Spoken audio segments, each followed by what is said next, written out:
Olá pessoal, sejam bem-vindos ao nosso canal. Eu sou o professor Humberto e hoje vamos explorar a física das festas juninas, um dos eventos mais tradicionais e animados do Brasil. Vamos entender como a física está presente em cada detalhe dessas celebrações. Então, prepare a pipoca e vamos começar. Para dar início, vamos falar primeiro dos fogos de artifício, que são uma das grandes atrações das festas de São João.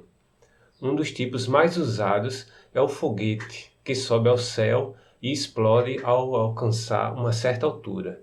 Temos também a espada, que é um tipo perigoso e proibido, que também usa um dos princípios da lei de Newton, o princípio da ação e reação. Quando a pólvora é queimada, ela gera gases que são expulsos com força, empurrando o foguete ou a espada na direção oposta, fazendo-os subir. O princípio de ação e reação, enunciado na terceira lei de Newton, afirma que para toda ação há uma reação de mesma intensidade e em sentido contrário. Vamos agora ver também a fogueira junina, que é outro elemento tradicional. O fogo, ele é uma reação química que libera luz e calor devido à combustão de materiais diversos. Essa reação ocorre porque os materiais, ao serem aquecidos, liberam gases que pegam fogo.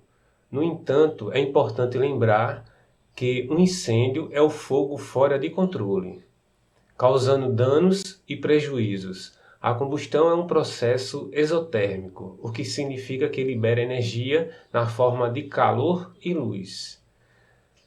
E para entendermos um pouco melhor a questão do fogo, vamos verificar aqui quais são os elementos que compõem o fogo. Os elementos que compõem o fogo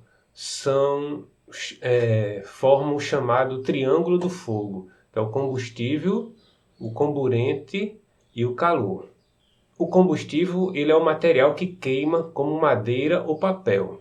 O comburente é o oxigênio do ar que é necessário para a combustão e o calor é a energia inicial necessária para iniciar a reação química de combustão. Então temos aí os três elementos que compõem o fogo. Para o fogo existir, tem que possuir esses três elementos em conjunto. Vamos ver também agora a diferença entre calor e temperatura. A temperatura ela é uma propriedade de todos os materiais que indica o grau de agitação das partículas.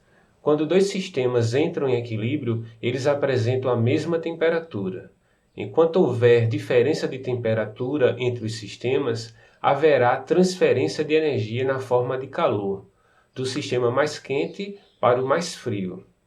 E calor, portanto, é essa energia transferida devido à diferença de temperatura. Se vocês quiserem mais detalhes sobre calor e temperatura, tem um vídeo que eu vou deixar aqui para vocês, explicando com mais detalhes a questão da temperatura e do calor.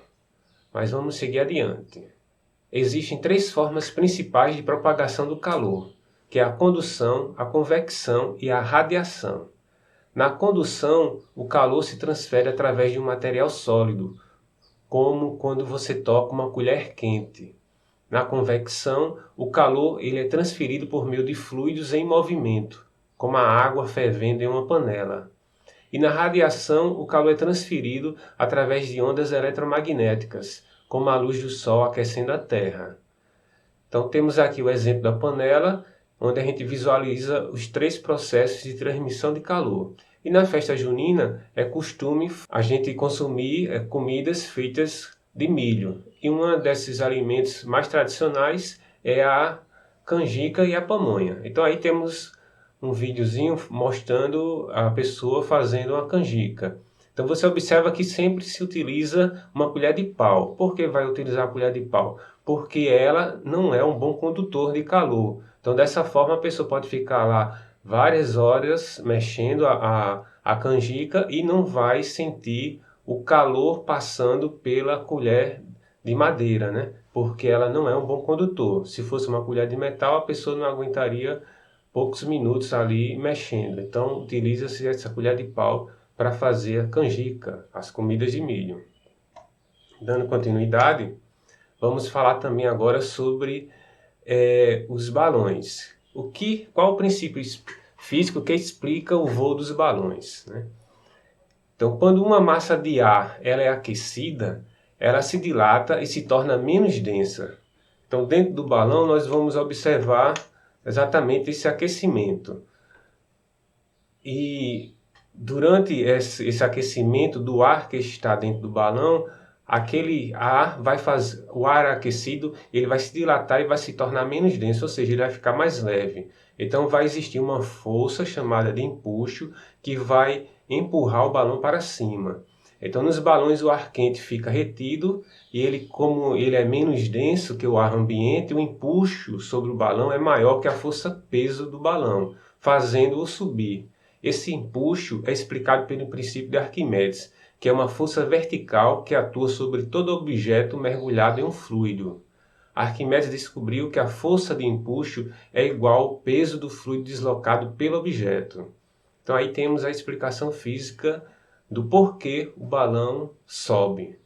Mas será que um balão de São João pode entrar em órbita? A resposta é não. Mesmo os balões juninos mais poderosos não passam de 2 km de altitude. Para poder entrar em órbita, um objeto precisa alcançar pelo menos 100 km de altitude. Além disso, o balão precisaria de oxigênio para manter a tocha acesa e em grandes altitudes o nível de oxigênio é muito baixo, como a gente pode ver aqui nesse outro slide, né? Então, para se manter acesa essa tocha do balão, ele precisa de oxigênio. E sabe-se que esse gás ele é essencial em qualquer reação de combustão, como a gente viu no triângulo do fogo. Mas só que em grandes altitudes, onde os níveis de oxigênio despencam, né, a tocha do balão termina se apagando, porque ela é feita de pano envolvido em parafina e precisa do oxigênio para manter acesa. Então, depois de uma certa altura, ela apaga devido à falta, né, ou a baixa quantidade de oxigênio no ar.